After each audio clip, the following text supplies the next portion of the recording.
America, my name is Osei-Frimpong, and you're watching The Black Athenians. And today we're going to talk about soft skills. There's a lot of talk in the air about soft skills. We need to teach our kids soft skills. And if our people had soft skills, the reason black people are poor today isn't because of the Klan. It's not because of Jim Crow. It's not because of the random Negroes like flailing in the wind who are also castrated, not just lynched, but castrated. So there's this weird gender thing going on that nobody talks about.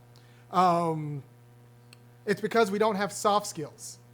That's the problem. If we had soft skills, if we looked people in the eyes, if we said, yes, sir, no, sir, and we showed up right with the pants at the right angle relative to our waist, everything would work out for black people in America. However, I suspect, well, there are a few things we got to talk about there. There are a few issues. First, I'm going to say you should send this around to all of your people because we're trying to raise the quality of discourse in America about our lives as black people, and really we're trying to put money into black people's pockets. What I'm trying to do right now is make the black community whole. And what I'm telling you now is a quality of political education that will make the black community whole. I'm in Athens, Georgia, and if you don't know, in Athens, Clark County, only 4% of the people born into poverty make it stably to the middle class. That's 4%. 4%, and that's a racialized poverty. The town is about 30% black. So if only 4% of the people who are born poor in Athens make it to the middle class in a town that's 30% black, and I want to say between 30 and 40% poor. The poverty rate, depending on who you talk to, it's definitely been growing. It just ticks up. Depending on who you talk to, it's either 32 or 38. So there's a lot of poor Negroes floating around Athens. And they're not poor, and I'm going to make the argument that they're not poor because of soft skills. They're poor because of other things. And if you don't know, Athens, Georgia has a GDP of upwards of $8.5 billion. So there is enough money floating through Athens. It just goes to people who don't look like us. And that's a problem. And it's not a matter of our technical education. And it's not a matter of our soft skills is what I'm going to argue. It's a matter of the political distribution of goods. And so if we refit the political distribution of goods and resources to steer that money to the black community like it should have been since Athens' founding, because there have always been Negroes in Athens, we will get justice. But we were never made whole, and there are stakes to that. So I'm going to put, I'm going to hit the intro, and we're going to come back. To the beat, y'all. Yeah. Sound good to me. Never change the ways for the world or the government. If I was the president, then I would state facts. You leave it up to me, I paint the White House black and ain't no future in your front. To the beat, y'all.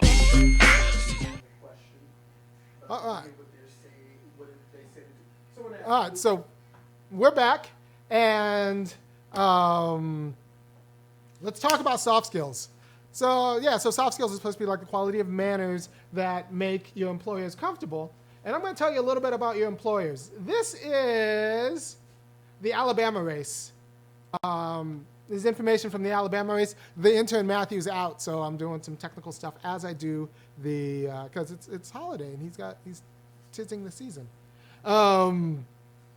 So this is some information about the Alabama race, and I think what I want to show you is this, right? So make no mistake, right? The most solid anti-Moore demographic, the demographic that won this election for the Democrats were the non-college educated, non-white voters at 90%. That's strong. They weren't even messing around with none of those write-ins. Like, it was just like, no, we don't want the pedophile as a senator. Like, they non-college educated, non-white. And this is Alabama, so there aren't a ton of Asians and a ton of Latinos. So we're pretty much talking about black people in Alabama, non-college educated, those are the ones who kept them out. And like the college-educated, not black people also. Now, soft skills, and this is very important, soft skills are organized for you to make your employers comfortable, right? So who are your employers? Your employers are the white college graduates who mostly voted for more. So we're giving you the quality of political skills that will make the people, and Moore said, black people, are happy under slavery. So we're giving you the quality of skills that make people who think that you were better off when you were owned comfortable, right? So we're calibrating your skills to people who think you are better off being owned, to making them comfortable. Now, how did that end? And notice that when you go from a non-college degree white person to a college graduate white person, there are fewer more voters, right? So you would think, well, education does something. Education does something. Well, it does a few things, right? So understand that the non-college degree black voter knew with more seriousness not to vote for more. So whatever they know that's not getting them into college or what's getting them drummed out of school is what gives them the political wisdom not to vote for someone who has like an complicated relationship with slavery. And I think that's something we need to take seriously. So whatever these non-college educated black people know, that's the quality of wisdom I think we should reproduce if we care about freedom. So we need to talk to, and why are these people getting punished for learning this? All right, so the non-college educated black people should actually be doing better in school than their white counterparts who somehow matriculate into white supremacy very well. And that is the problem. Like economically, the non-college educated black person should be in a well-ordered world, right? In a well-ordered world that maps political wisdom onto justice, onto success in the market society, the non-college educated black person, I'm looking at the numbers, should be the demographic who's doing the best.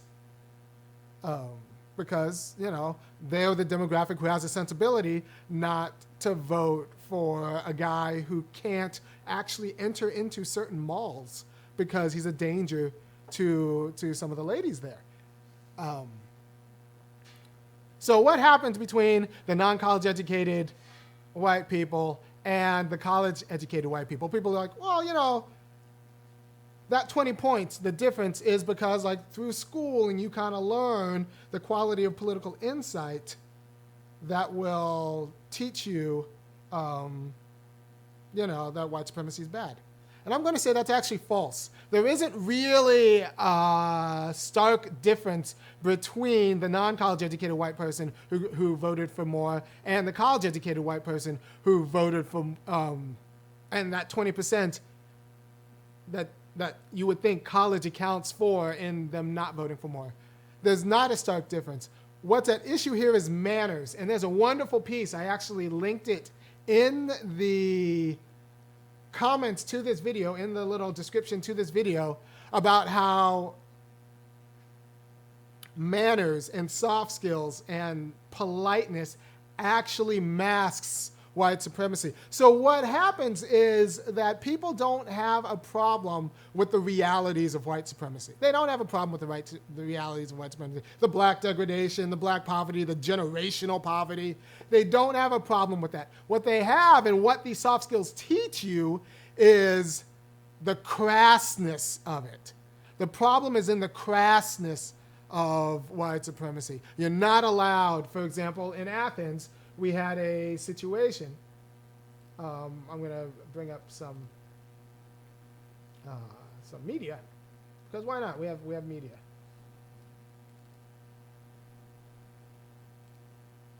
In Athens, we had a situation where one of the bars in town was serving a drink called the Negrita. It was serving a drink, and that was the drink in town. They're like, well, we weren't really serving that drink. We that was just what some patrons called it. And then like some enterprising young person took a cell phone and they got a picture of the menu with niggerita in it. So in Athens, Georgia, that was one of the bars in town, one of the college bars, was serving a picture. Now that's crass. That's crass white supremacy. And that was a problem. We have a problem with the crassness of it. Not the dread realities of living in a world where this is even possible, but the crassness of it. So it was easy to mount a campaign against that. Harder to do it for jobs, because and like really hard to do it to get serious about integrating schools, because that's like, where that's polite white supremacy. But the crassness of it, we have a problem with, and it's not just the niggerita. I'm going to show you another Athens special that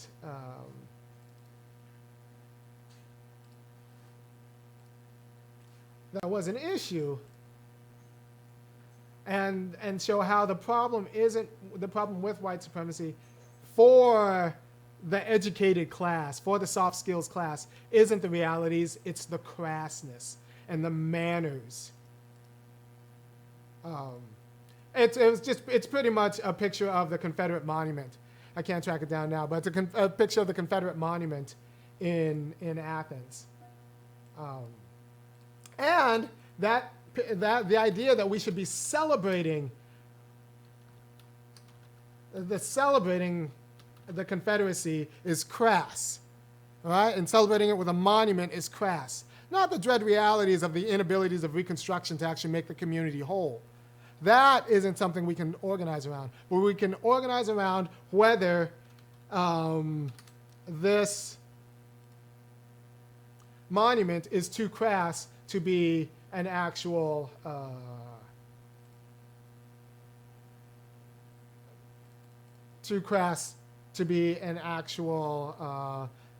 public display in the city. And that I think that's a problem. I think that's a problem because I think we should be more exercised over the dread realities of white supremacy than we are over its verbalization. But what we're taught, and there's this excellent article by Dreama Moon. It's in the it's on the enculturation of whiteness, of good girls into white society. It's an excellent article, and it drills down home that whiteness is taught in the home, right? So the home does two different things for different communities. In black communities, the home is where you're away from the white gaze. You can actually relax and be black. And she argues this pretty, I think, persuasively. She's a white professor based out of California, but she's been around. Her name is Dreama Moon. She argues that the home is actually where white people learn how to be white. It's where they learn the patriarchy. It's where they learn the quality of entitlement that makes them white. So they learn whiteness in the home, whereas black people, we get kind of a whiteness holiday. The home is where we can actually relax. We can literally, if you're a woman, take your hair off. The home is where you get to be who you are, because as soon as you leave the home, you have to accommodate whiteness. Whereas the home in white societies is where you learn and reproduce whiteness. So you have to actually, to understand what whiteness is, you have to look at the white family in its home, in its natural habitat. If we're going to be good archaeologists and anthropologists, we're going to study. And look, when white people had a problem with black people in the 70s, what'd they do? They got Moynihan out there to write a big old report about how the Negro family is a problem for all of our ills. And if you, like me, think that these voting demographics is a problem, we have to realize that these voting demographics start at home. At home is where white people learned that Roy Moore, as a senator, would be a fine representative. So if we're going to we need to think about how this culture is reproduced at home, and we need to attack, we need to go at what's going on with the white family, because it's problematic. These people are dangerous, and you have to understand that when you teach black people soft skills, you're teaching them to accommodate themselves to, the Roy Moore voter, who are their bosses, who are their real estate agents, who are their managers, who are their colleagues at work oftentimes. And that is different than teaching white people soft skills, because they get to be that person, so teaching white comfort to white people is different than teaching white comfort to people who aren't white. That shouldn't be that hard of a concept to account for. And I want to show you where else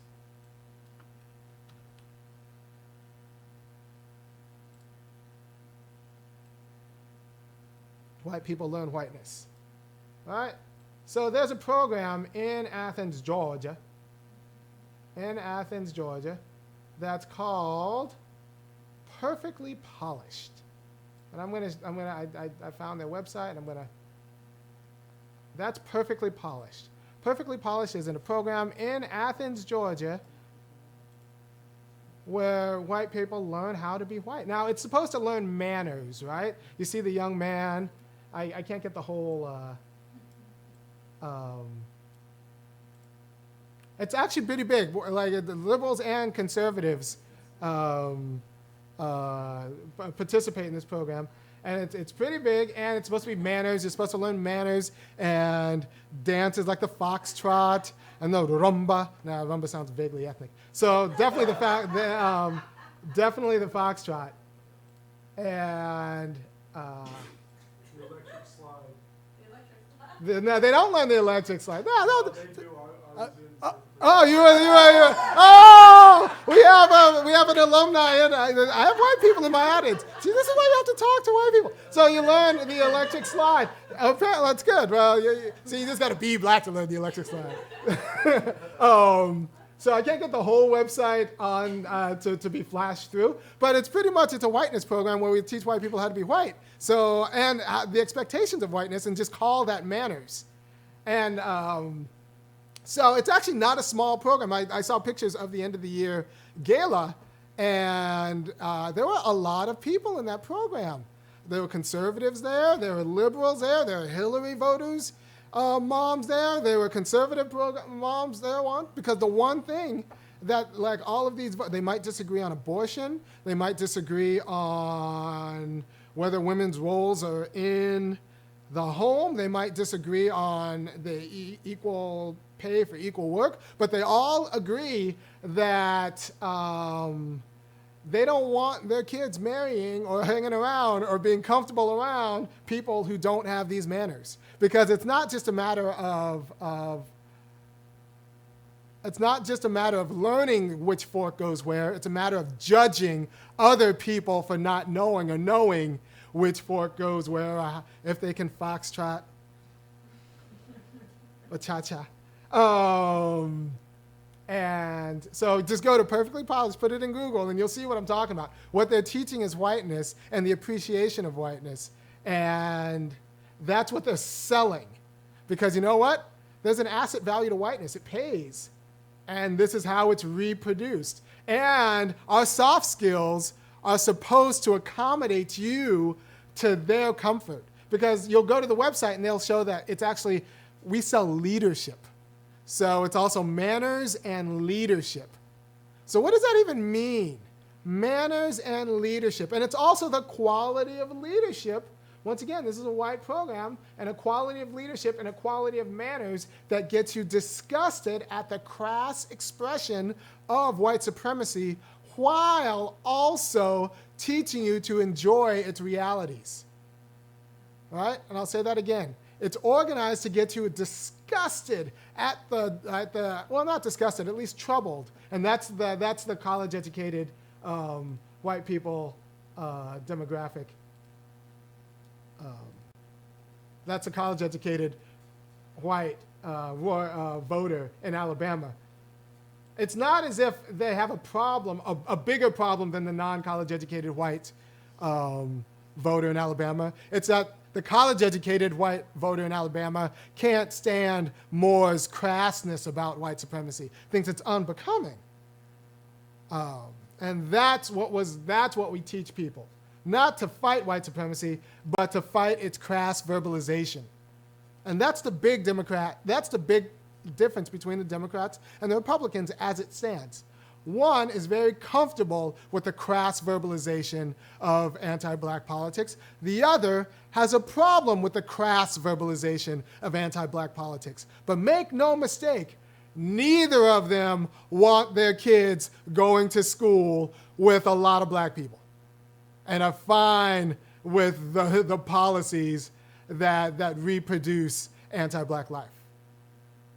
So I hope I made that clear. I hope that made that clear, that in teaching people soft skills, you're actually teaching them to accommodate themselves to people who might be very comfortable with them being owned. Literally. Right? So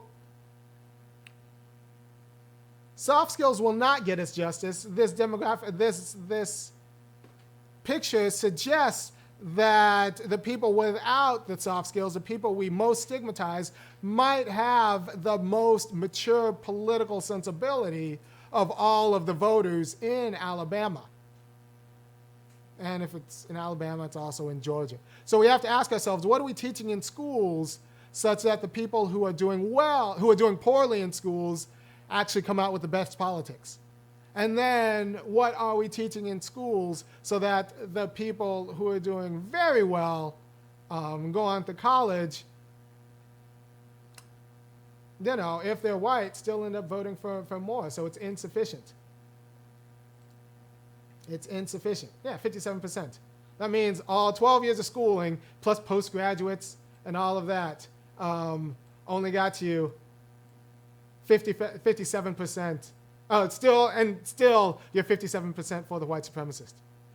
That's a failure of U.S. education. And when people say, I want my kids going to the best schools, I want my kids getting the best education, they're not talking about going to schools with the people who figured out how not to vote for the white supremacists. They're clamoring to go to schools with, the 57% of more voters.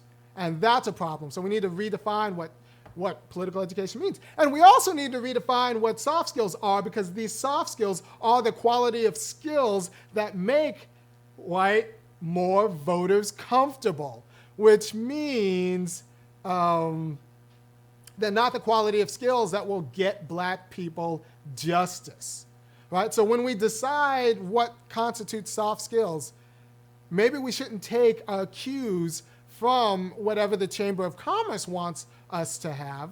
Rather, we should take our cues from what kinds of skills and what kinds of interpersonal skills will allow for you to be a better union organizer. So instead of teaching people how to go to cocktail parties, like young sir was being taught in these videos, at another time I'll figure out how to get the whole display. Because it's out of this world what they teach at Perfectly Polished. What they teach at Perfectly Polished. I might have to have the guy who was actually there. I have white people in my audience too, black people, who say a little bit of stuff. You don't have to be on camera, although it'd be pretty good if you were, about what really is the attraction of Perfectly Polished. Because it looks to me that this is where we teach white people how to be white. This is where we teach white people the entitlements of whiteness. And we get them, and we teach them the standards upon which they should judge other people, also other white people. Yeah. It's about the right type of white. Or the right type of whiteness, because they're class markers. They're like, this is a class. We want you to learn how to appreciate and get comfortable with the right type of white people. And we want you to aspire to be the right type of white people. And that might not be consistent now. That's just simply not consistent with the quality of racial justice that black people need. And I worry that people who want to so some people will say, like, what we need is just perfectly polished in every public school in the United States. And so what that ends up doing is teaching everybody how to accommodate the right type of white person. And that will not lead to racial justice. So the goal isn't to learn how to accommodate every type of white person, because those white people are the more voters. The goal is to learn how to accommodate and build the interpersonal skills that will end up leading to justice, which means rigorously taking seriously the business of making the right type of white person very, very nervous. And also the white type of black person very, very nervous. Because you know who also would do very well in perfectly polished, I suspect, would be our first black president, Barack Obama. Because he had the manners of white supremacy without being troubled with its dread realities. Right? So that's the quality of Negro soft skills are meant to promote. Not the ones who speaks about unions. Like, do you remember Obama's big labor speech when he talked about unions and the importance of collective organizing and how to redress the balance between workers and employers? No, you don't, because he never gave it, right? He never gave it because a whole lot of his presidency was preparing himself for the after work, like the money he's making right now touring around. You remember that State of the Union address where he went out and detailed in front of everyone the way in which the 20th century policies from the New Deal on were just organized in order to build white wealth at the exclusion of black wealth. You remember when he went through those details in the State of the Union for the edification of the nation? No, because he never did that. He never went through the arguments in Ira Katznelson's When Affirmative Action Was White, or in Mercer Baradaran's The Color of Money. Two wonderful books, by the way. He never went through that because his job was to be polite. And polite in America means not making white people nervous about race, while also not being crass about white supremacy. It's a very thin window. And if you care anything about what I'm saying, once again, look at the link to the Dreama Moon article. It's a wonderful article. It's 12 pages long. It's a little academic, so if you want to skip the first 2 pages and just go from 182 to 187, it's just an anthology, and it's an article in an anthology. So the article is only 12 pages long, but the money section is between 182 and 187. Please do, because it's actually fascinating and fantastic about how manners reproduce white supremacy. And it's not an accident that the South, one of the more mannered places in the United States, also is one of the places that takes the racial caste system as seriously as it does. So it becomes rude to make more voters uncomfortable. No, it actually becomes rude to make the Doug Jones voters uncomfortable about the facts of white supremacy. So we're gonna keep drawing. We're gonna keep detailing the logic of how this is working. So there's going to be a big illusion between the white Moore voters and the white Jones voters in Alabama. They're going to say I don't know I can't talk to these Moore people. I can't talk to the Republicans. The Trump people too. I can't talk to them. And these are the white liberals who are going to tell you they're your allies, although they also send their kids to perfectly polished, and they also really would pay a lot of money to make sure their kids don't go to school with your kids. They're going to say, I can't talk to them, although they share the same houses, they share the same families, they share the same schools, they share the same churches often. They're all related to each other. There's no big institutional break, but they will tell you that, like, we're completely different from them. When the truth is, they all are united around the thing that separates the 93% of black people from white people in Alabama, which is the willingness to actually see justice done for black people. Right? So that's their unity. The unity is around the realities of white supremacy. Their disunity is around the crassness of Moores. Moores was too crass for white Democrats. He wasn't too crass for white Republicans. But they all agree that the racial order is just how it has to be. And they all agree it's their right to fight to maintain it and reproduce it through organizations like Perfectly Polished. And I think that's important to consider, and it's important to know, because if we're going to change, that means black people. It can't just be enough to save Democrats. We need to take over the dictums of that party, because as it stands,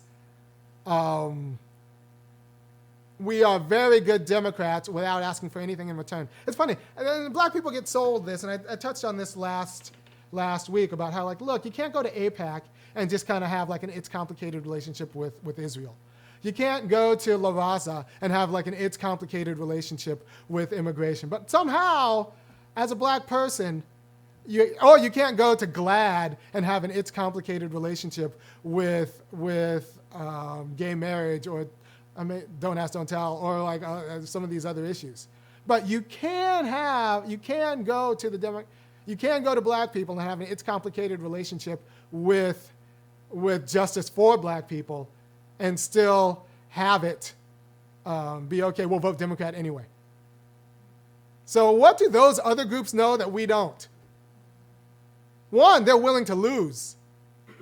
They're willing to lose. And so we need to start thinking about how we're going to torpedo Democrats who aren't up to snuff. We need to show them that we mean business. And this is like, my background is in labor organizing, and how do you communicate the seriousness of your cause means you might have to go on strike. So any Democrat who's not serious about racial justice, black people, we're going to have to get serious about torpedoing that Democrat to communicate to the Democratic Party that you don't get to be a Democrat and be casual about the realities of anti-black racism and black generational poverty. That's the legacy of never being made whole in the United States. Like I said, 4% of people born in poverty in Athens, and that's a town with a between 30 and 40% poverty rate, and much of that's racialized. They don't even have the disaggregated black poverty in Athens, because I think it would just make too many white people nervous. But only 4% of those people make it to the middle class. And that's a problem. And if you don't have a serious, and that's not just in Athens, Georgia. I'm sure that's the same in Richmond, Virginia.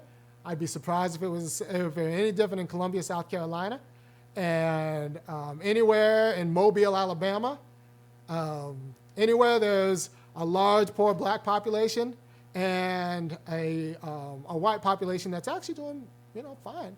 I suspect that what we're looking at is a caste system with generational black poverty and the occasional black sheep white poverty.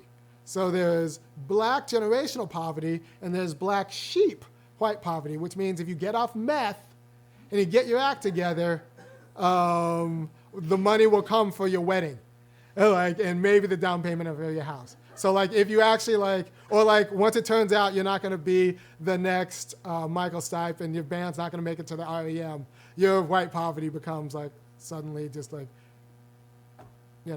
fine. And there are poor white people in the South, but they're related to not poor white people. or like someone owns a house. Whereas in the projects, people were born in the projects, die in the projects, and their kids are still in the projects. That's what generational poverty looks like. And I have a quick, and never forget that like when people say that like the difference between black poverty and white poverty is just poverty, they're just the same kind of poverty. No, right? And this is Edward Wolfe. He's a wealth economist based out of NYU. Like, the median white family, that's just the middle. That's not the average, it's the middle. That means there's as many people above as there are below. It's still worth 100,000. That number is actually 116,000 when you make a few adjustments. And black family, it's $1,700. You can go ahead and look up this article. It's Household Wealth Trends in the United States, 1962 to 2013. Edward Wolfe is the economist. And he makes a handful of adjustments, like taking out, like, I think, the depreciation of the car and stuff. But still, that just means that white poverty and black poverty do not and cannot look the same. It's not going to be as entrenched. And this is directly caused by like the programs we've made to grow, the government programs we've made to grow white wealth. So unless you take that seriously, as a Democrat who cares about justice, we'll never get our fairness, our justice. So we're going to have to fight Democrats, and the largest, because that's where we have the power. We've shown that with black votes and with black energized votes, we can win in the South. However, white Democrats can't win without black people. And not just without black people. They can't win without like 93% of black people. They need like all of us showing up. And we just give that away without asking anything in return. Or with letting white women, and this is going to be the problem, define the terms of what we're going to ask in return. All right? We need jobs. We need jobs. We need jobs at a fair wage, and anyone who's not talking about that is just a waste of time. Like anyone who's talking about like we won't give you jobs, but we'll give you access to like an abortion clinic. That's not the same thing, right? So what happens is we let non-black people define what our politics is. When even our reproductive politics is. If you talk to black people what they don't want an abortion clinic, they want daycare. They want daycare. They want public daycare. They want it affordable or preferably free, but they want daycare, they want elder care, and they want to know that their community has a job with $20 an hour. Then we could talk about choice in terms of abortion or not abortion. But just giving black people a choice of to kill a baby or to kill a fetus and not to kill a fetus without actually taking the economic coercion seriously is ridiculous. And I'll give you an analogy that like even white feminists will understand. It's like giving a woman in a battered relationship, a white woman in a battered relationship, the opportunity to like leave her kids and flee, or stay and take care of her kids in the relationship, right? And calling that choice. But that's not really choice, that's not really freedom, because the circumstances of the coercion have constrained what freedom would look like. So when you give a black woman a choice to carry a kid to term and have a child versus have an abortion, but that choice is constrained by the economic degradation that's all around her and the inability to have access to public welfare, public child care, or elder care, or all of the infrastructure that would make that choice actually a free choice. That's not choice. That's not freedom. That's a choice that's constrained by circumstances.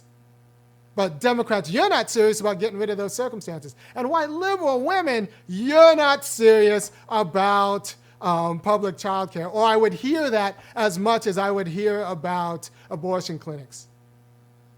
And that's a problem. And you'll say, like, why? You can't just beat up on women. That's unfair. Well, first, Democrats, you need to understand that you can both be a victim of patriarchy and reproduce it at the same time.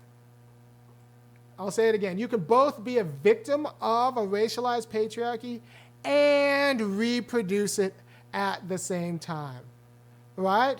You can both go to war with white men, like trying to get equal pay for equal work, and make sure that your kid doesn't go to school with black kids, and make sure that your son, although he's a little bit dim, still does all right because America is pretty good with white boys. So like, you will still perpetrate racialized harm while being a victim of gender harm. And actually, you will still advocate for the quality of policies that will disproportionately punish black men. There's a great, while still being the victim of patriarchy. There's a great article that came out. The Atlantic did a series on how sexual assault policies have worked out on college campuses. And it turns out that in I want to say 2014, and this was a random sampling. In 2014, at Colgate College, although black people were only 4% of the college, they were, would you believe, 40 to 50% of the men brought up on sexual assault charges. So a policy that was supposed to protect women ended up, what's up, my man? Disproportionately punishing black men. And it's not a surprise that that happened. It's actually part of the logic of a quality of feminism that doesn't take the vulnerability of black men seriously. And it's a quality of feminism that's actually not, and the quality of feminism that would, or the quality of gender justice that would take the vulnerability of black men seriously is just not where Democrats are right now. And like I said, it's because that would look at how black men are being locked out of schools because not only they're black, but because they're men. Right? We only receive 30% of all degrees granted to black people. I'll say that again. Black men only receive 30 degrees from AA up to doctorates granted to black people. Our homelessness rates are higher than black women even. Our homelessness rates are higher. Our labor participation rates are lower. Our education attainments are lower. And yet, if you talk to a white feminist, they'll still say that black men participate in patriarchy. And if that's true, we must be the worst, most incompetent patriarchs in the history of patriarchs because we're even losing to black women in schools, jobs, and housing, and morbidity, mortality rates. So our health isn't as good, our housing isn't as good, and our employment isn't as good, and our education attainment isn't as good. However, if you talk to a white feminist, they'll still say we are participating and getting the benefits of patriarchy, when actually there's other theories that account for this and saying that actually they're the target of patriarchy. Outgroup males are the target of patriarchy, and it doesn't matter if you're talking about Hutus and Tutsis, if you're talking about Jews in anti-Semitic Europe, or if you're talking about black people in a white supremacist United States. The outgroup males, and in this case, black males, will be the target of patriarchy, not just because of their outgroupness, that's their blackness, but also because of their maleness. That's why, and I told you I'd circle it back, that's why the lynching victims were also castrated, because it wasn't just about their blackness, and this is a part of routine. This is a routine part of lynching. It wasn't, and it wasn't just because of their blackness. It was because their blackness tied with their maleness, right? And also, you know who was out those lynchings? Would you believe? And I know it's going to break your heart, but who was at those lynchings? Those white women, more voters. The historical record is clear. The historical record is clear that lynching was a family affair where everyone learned whiteness. Where everyone learned whiteness. The children came, because you can't forget the children. The children.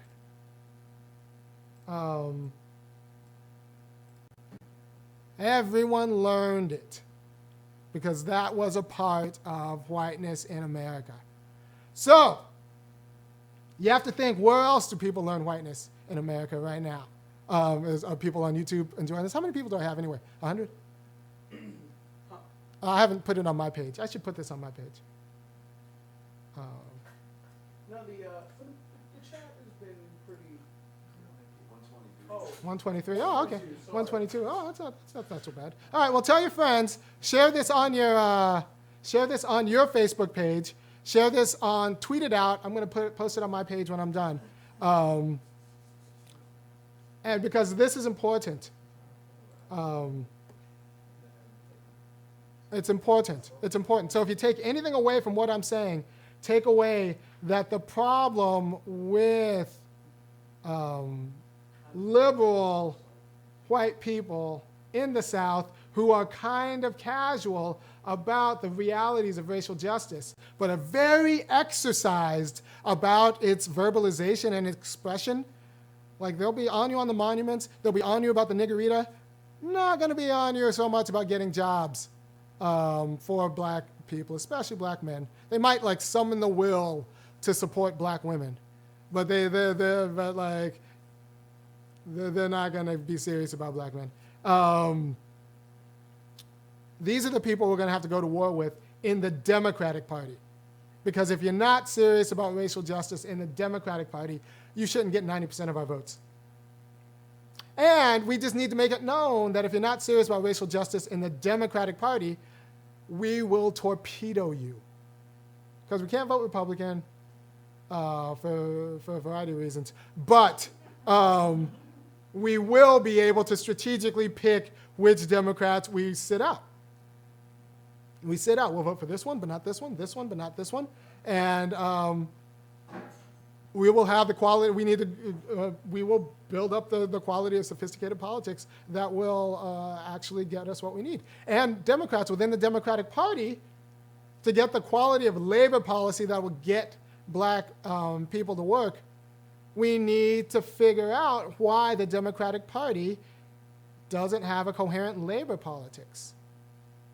And I talk a lot about union politics because I think you need to balance the relationship between employers and employees, and the way that's happening and the way that happens is through unions. But let me put a picture here to show you why I don't think the Democrats have the quality of union politics that we need. All right? So this is a photo of the Pussy Hat March. The Women's March. And I actually supported the women. There are lots of aspects of the Women's March I supported. But they were very proud about how cozy they were with cops. So you ask, why don't the Democrats have a coherent pro-labor message? And why aren't they're fighting for it? Well, who in this picture do you think has a better handle on labor politics? All right? Who do you, in this picture? Like, unless that woman is a teacher or a nurse, the cop does. The cop is an order of the Fraternal Order of Police because they know that when it goes down, like, they're going to need a union to keep them protected from their bosses and the hierarchy. So the cop has better labor politics than the woman in that picture because in the class of liberal democratic women, they also have an opportunity, and don't let anyone tell you anything different. If things don't work out in the job market, they can find Chad. They can find Brad. That's an opportunity. There's an escape clause. So either they can become a professional at the level to which they would aspire. This is for middle-class white women who actually control the narrative of the Democratic Party and who black people we're going to have to go to war with if we're going to get the quality of racial justice we deserve and the quality of labor policy we deserve. Why don't these women know labor policy? Why do they know more about reproductive rights than they do about labor policy and union policy and economic justice? It's because they have an out. They have an out that our community doesn't. If they are stuck in a low wage job, they can marry up, and it's known. The transfer of wealth that goes from the white guy who makes the whole dollar to like the white woman who only makes 77 cents and who aspires to marry a white guy who makes a whole dollar is something we just don't talk about. But we need to talk about insofar as these women are screwing up our politics because they're not serious about racial justice or labor policy because they don't have to be. They don't have to be. It's not necessarily their fault. It's a little bit their fault because they're smart enough to know that this is an issue. They're smart enough to know that they have an advantage that black people, men or women, don't have insofar as they can attach themselves to a white guy and go through entire institutions like, once again, our favorite one. Where did it go? Perfectly polished, to learn how to attract the right quality of white guy. So he'll vote for Moore, I'll vote for Jones, I'll tell myself I am an ally for black people, and I'll be disgusted at the crassness. Actually, we'll all be disgusted at the crassness of anti-black racism, but none of us are actually going to do anything about its dread realities because myself, as a lady Democrat, I don't know anything about labor policy. I don't know anything about labor policy, so when it's time to figure out how to get black men jobs, I'm going to be mute. And when it's time to actually advocate for one of the few policies that will get black men jobs, the federal job guarantee, I'm going to be mute because I don't know anything about that because when I came into the labor force, I came into as a professional. And if I had to come into the labor force as anything except a professional, a manager, I wouldn't have come into the labor force. I would have just stayed at home. So if it were the case that the leadership of the Democratic Party were actually working class white women, this would be a different issue. But insofar as the leadership of the Democratic Party are not working class white women, it is an issue because these non-working class white women had a choice of either marrying well or having a professional managerial job, not in a way that did not get them comfortable with the quality of politics that will actually get labor justice. So we're going to have to go to war. We're going to have to go to war with people who think in the Democratic Party. We're going to have to go to white women, or go to war with white women because they're not going to take our claims seriously. And they're going to tell us something like we're being divisive. Man, I've been called divisive more times in the last year than I have ever in my life. As if all right, so here's the thing. Divisive is the new uppity. Don't make no mistake. When a white lady calls you divisive, she's calling you a nigger. Because what she wants to do is have you unified under an order of domination, right? That's unified under a politics that will keep you poor. That's unified under a politics that will keep her and her family comfortable. So yeah, we need to divide. We need to divide like cells in order to grow. We need to divide to grow. So instead of, so the next time, and if you do this, people will call you divisive. The next time someone calls you divisive for standing up for black people, say actually I consider myself distinctive or distinguished. Or I am divisive insofar as I'm just revealing the divisions that are already there, especially the economic ones, right? So some woman attached to $100,000 is going to call a black person who's attached to $1,700 divisive. And that's just a power play. That's just a power play. So you have to say, like, look, I support women's rights. I'm a good feminist insofar as I support a woman's right to choose. I wish you prioritized other things insofar as that would, like, open up that choice to other people. But I am not going to allow any Democrat to go through unless that Democrat has a serious plan on racial justice, because this is a problem that you don't take seriously enough, white lady. All right, so you're going to be called divisive if you do with the quality of black politics that actually will lead to justice. They want you to just get a Democrat, like the last polite Democrats who kept black people poor. Remember, the poverty rate in Athens has grown steadily through the black president. It grew steadily, right? Like, black wealth cratered under Obama. For everyone except the itty-bitty 0.01% who made, of black people. The top 20% of white people made money, but only the top 1% made money, and they made pennies compared to what the top 20% of white people made. So any Democrat who wants our vote but isn't going to give us the quality of policies we need, and Sandy Darity is pretty clear about, look, we need two policies. We need a federal job guarantee at $20 an hour because the market isn't going to hire black people at the rate we need, and it's not going to pay the black people it gets at the rate we need. And we also need baby bonds to mimic the structure of asset accumulation that every other American has, right? So the people who are going to say that this is too radical, this is too hard, the white women are going to say that, like, no, this isn't going to work. This is too radical. This is too hard. These are not your allies. They just want you to be their slaves, right? They want you to work for free, and there's a word for that, slavery. So, like, you're going to get called a lot of words. You're going to get called misogynist. You're going to get called divisive, to which case you just say, that's great, so tell me about your black jobs program. Tell me about your labor policy.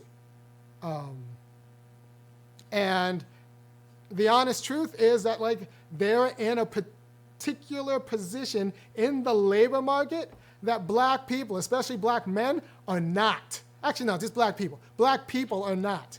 Black people cannot marry Chad if it doesn't work out. And you can say, well, I work too. Do you know how many white lady photographers I know who are only photographers because their husband is an accountant? So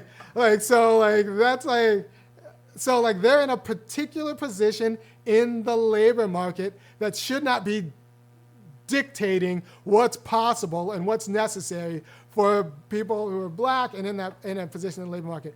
Honestly, you know who else is in this particular position in the labor market?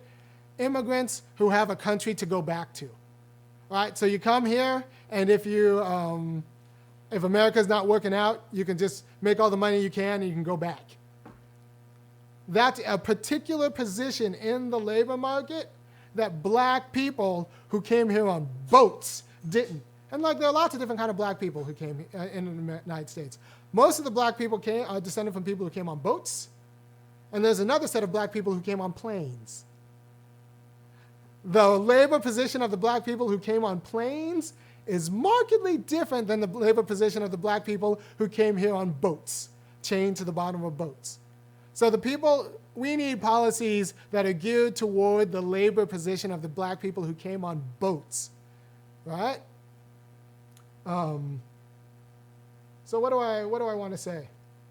Don't be afraid. We can't be afraid of white women if we're going to get justice within the Democratic Party. We can't be afraid of being called misogynist. And you know what this is going to turn on? This is hard. This is hard. I said on my, I'm gonna get the picture because I gotta do this right. I said on my Facebook wall, if you go to my Facebook wall, you'll find me saying that, like, look, you look at Good Times, and there are a lot of good times. My people know, stretching and surviving. Good time, easy credit and rip-offs, good time. So, like, there are a lot of people who will tell you that the problem with Good Times is James. The problem with that family is James. Not the fact that he had to work so many jobs and none of them paid very well.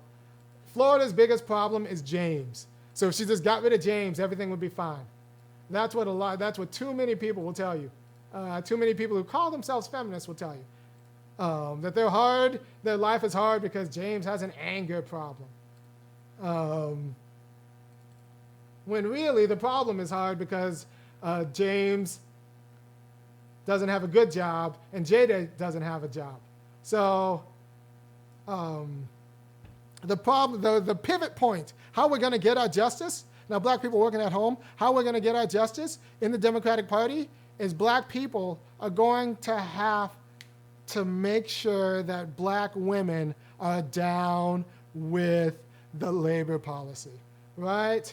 And that's going to be a problem because right now, the narrative is if you just have your soft skills, you too can be a black princess like Meghan Markle. You too can be Kerry Washington like from Scandal.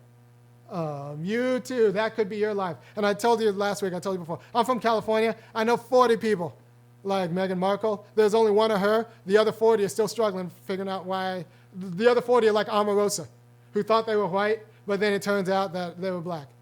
Or like didn't know what being black meant, didn't know what being black meant. So we need black people to come together and fight white women for control of the Democratic Party. I said it. We need to do it and fight white women for control of the Democratic Party and just say, like, look, we just need you, the Democratic Party, to be about organized labor and be about a federal jobs program and be about getting black people, especially black men, to work. And what the counter proposal is going to be is white women are going to tell black women that, like, no, your problem is black men.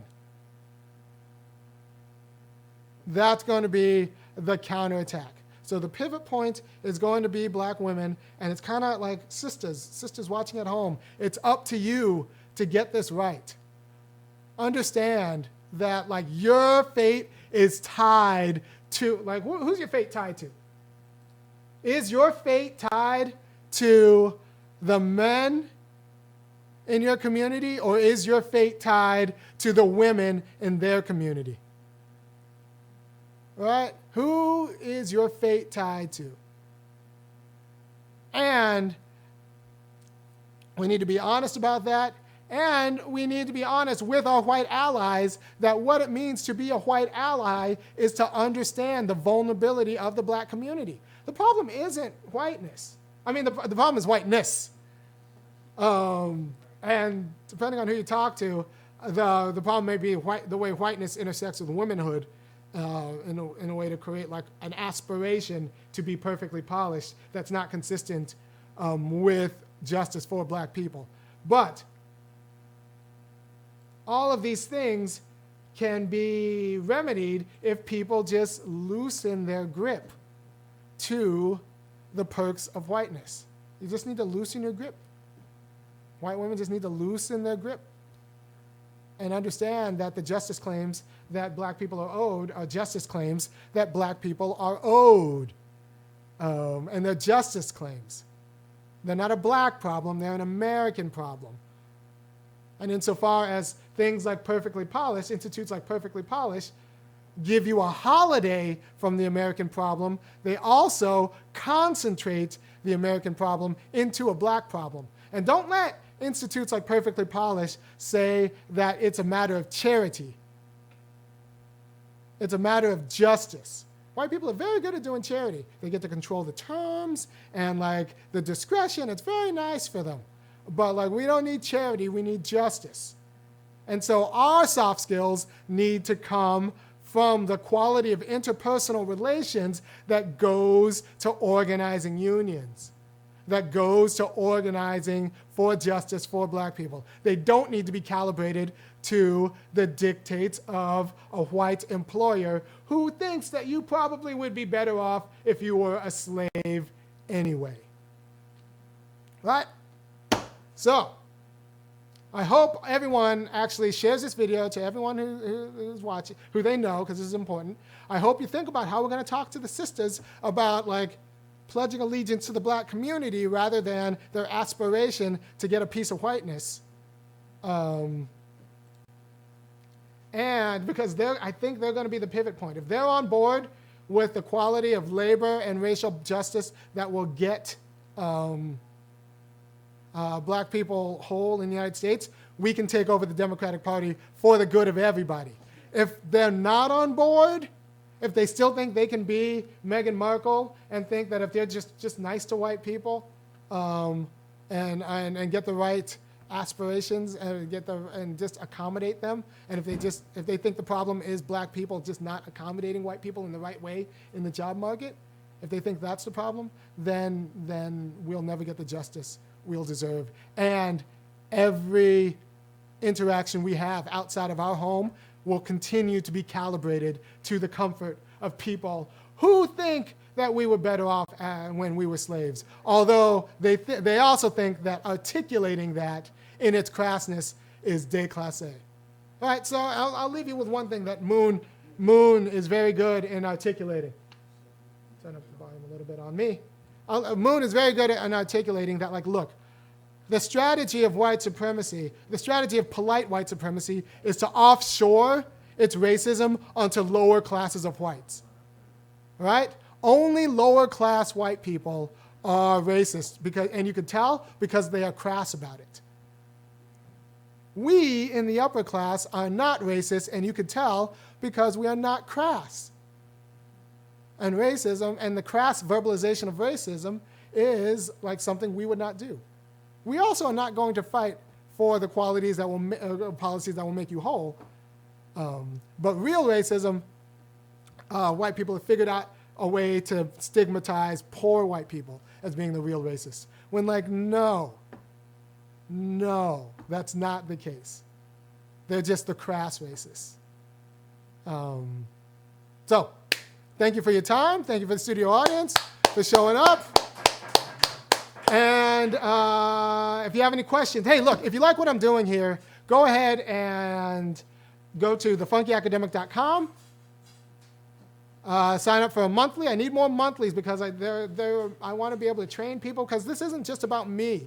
I need to be able to like pay for advertising to train people, build skills and build capacities. Because the goal of this video series, this weekly video series, is to grow people's capacity to govern, right? I want to grow people's capacity to govern. That's what real political organizing looks like. It's not just telling truth to power. That's great activism. But what I want to do is grow your capacity to govern.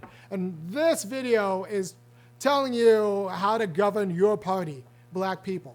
Because if we grow people's capacity to govern and govern with an eye towards justice, we will get black people the money and the power that they are deserved in these United States. But it's going to take a quality of power politics of both coercion and conversion to get black people the quality of justice that we're owed, because we were never made whole and we were terrorized, not just through slavery, but through Jim Crow and into today. Insofar as you can't walk out of that room, be black out loud, and still get a job, that means we're still terrorized, and that means we're still not free. So insofar as the worst way to keep a job is to advocate for black people, the worst way to do well in school is to actually advocate for black people, that's a problem. We need to create a United States where advocating for black people is rewarded, not a United States where the best way to make it as a black person is to say things, ignorant things, like, there is no black America, there is no white America, they're the United States of America. That was polite. That was polite white supremacy, because apparently there is a black America and there is a white America. So thank you for your time, and I will see you on the other side. The only soft skills I want are the soft skills, are the skills that will get me justice, not the individual come up. Justice for all my people. And until we understand that that's success, then justice will always come from the people who aren't doing so well in our institutions. All right, take care.